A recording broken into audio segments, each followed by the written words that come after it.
I built for the ROC World Cup 1K Dice Masters event up at the ROC World Cup. Um, let's start over here. I'm running uh, four kobolds for ramp and for fist energy because you'll see in 2 seconds. Uh, Bam! Because I'm running Lantern Ring. Yeah. The kobolds, of course, are there for the early ramp, and then the Lantern Ring is there. Like once I get all my big stuff purchased, I just want to keep on them kobolds. Hopefully, there's for the double fist, so I can keep adding additional damage to my opponents when my fist characters attack. Yeah, the Lantern Ring is super rad, and I kind of stumbled upon it by accident. I missed all the hype around it, and I was like, "Oh, this is pretty cool. This is kind of cool." And then all of a sudden, it was the big hot stuff, and I was like, "Ooh, I feel slow." Anyway, um, I guess my way big whiz-bibbing attacker is Wolverine, formerly Weapon 10, which I don't know. Do I need to say a lot about him? He does what he does. He's the best at what he does, and what he does isn't pretty. Is that the slogan? I don't know. Yeah, he's out there because he's a beat stick for what a 4 cost. When he attacks alone, he becomes a 9/6 or a 10/7 or a 12/8, and that's and in 4 cost, it's really hard for anybody to catch up with that.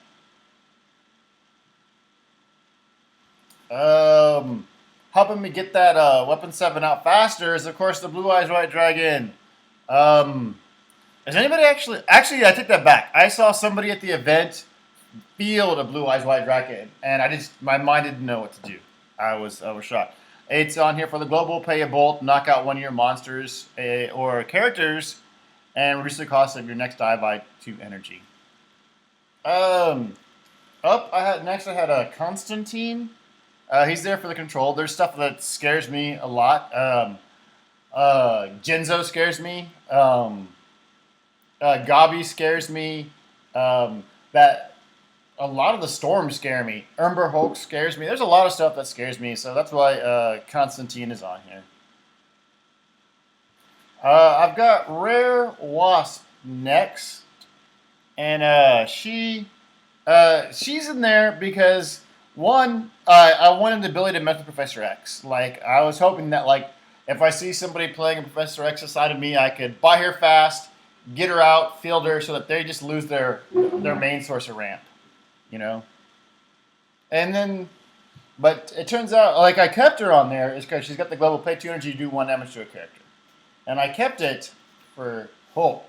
Now this is Jade Giant mainly because I expected to see a ton of Green Goliath, and I saw them, but I didn't play against them. Hulk went active. Either you or Hulk takes damage. Knock out one of your opponent's level 1 characters on his burst face, which he's got 2 of his faces. Knock out any level character instead. Yeah,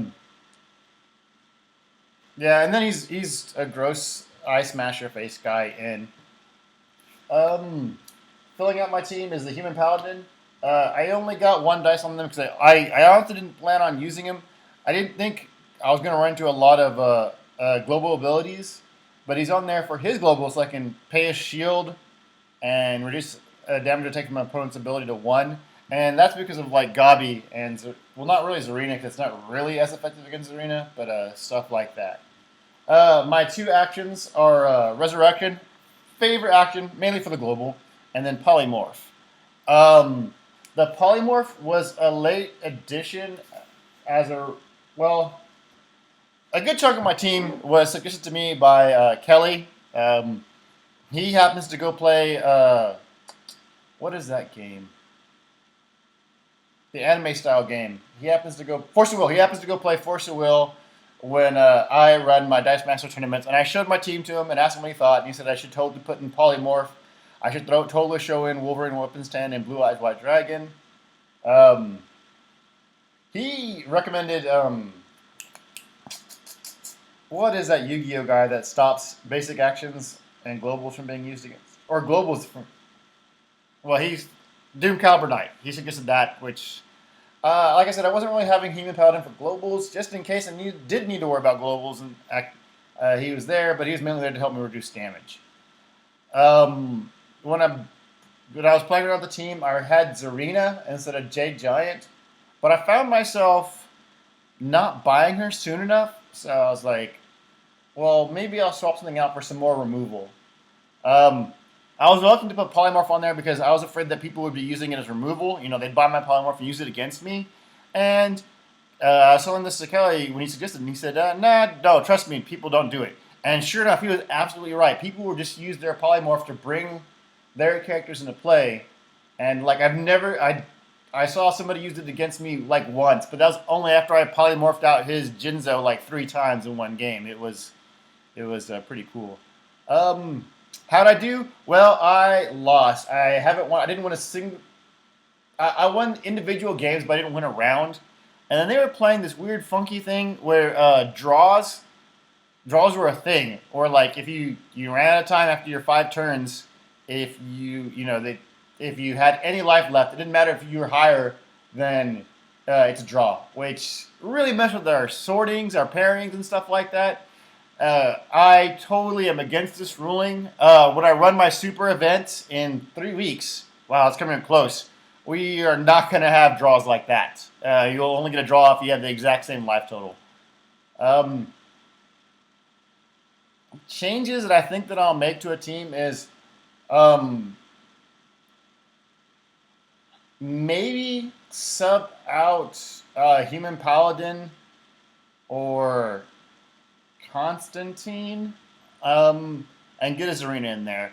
Uh, just because if I do run into somebody with running Professor X, then just getting like 4 of her out really fast is just gonna really wreck face. I did get destroyed, absolutely destroyed by his arena team. Um, Gosh.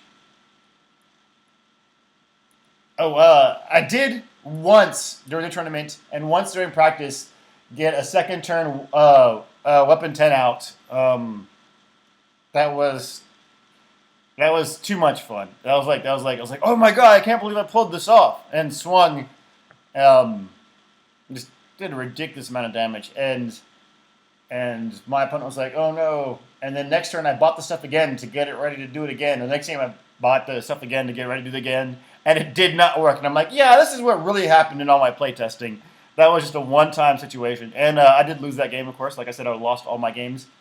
Um, Gosh, I did run into a problem with control deck where like once he got stuff on the board, there was just I couldn't get rid of him enough fast enough with Jade Giant. I mean, yeah, with Jade Giant. So I almost want to run the Storm that when she attacks, she makes you reroll everything, and or the even Green Goliath. You know, just so I got some board clear capabilities, so I don't get behind. So that's kind of the changes I'm looking at doing. Um, I mean, I say I keep staring at that blue eyes, and I'm like, maybe you need to go, but it pulled its weight on multiple occasions, so I can't really take it out. And but Human Paladin, Constantine are probably the things that I can trade change around with, and we'll play with this a little bit more to see how I'm going. But thank you. Oh yes, as always, I'm interested to hear what changes you would have made to my team or what you would have built for this 1K event. Well, I guess we got a few seconds to talk about it. Man, this 1K event was awesome. Apparently, it was only Atlanta locals, and they were all a blast, dude. They were so cool. They were so nice.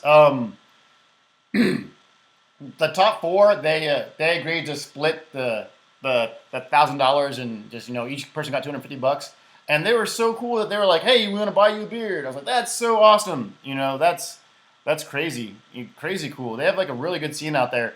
And then I was telling him about my tournament, and Charlie was like, "Here," and he posted it to his Facebook group, the Atlanta Facebook group, and then he tagged people and was like, "Here, check this out." So like, you did an awesome job promoting my giant event in Austin, Texas. So that's right. I having um, the Star Texas unlimited. I don't know the words. Just constructed event in Austin, Texas on November 8th at 2 p.m. at Mothership Books and Games. If you're around there, is it somewhere you can travel to? you should totally come. I do have the Alt Arts Arena as the main prize, and I've got a really cool second prize. I just got it off of eBay. I'm 99% sure that I'm gonna get it in time, but like I don't want to jinx it by saying it, but like I do have a really cool second place prize, and it's so cool that if the first player wants it, he can pick that prize too. That's how cool this thing is gonna be. You're gonna be like, oh wow, I like this more than Alt Arts Arena, and swap it. So there's cool stuff right there.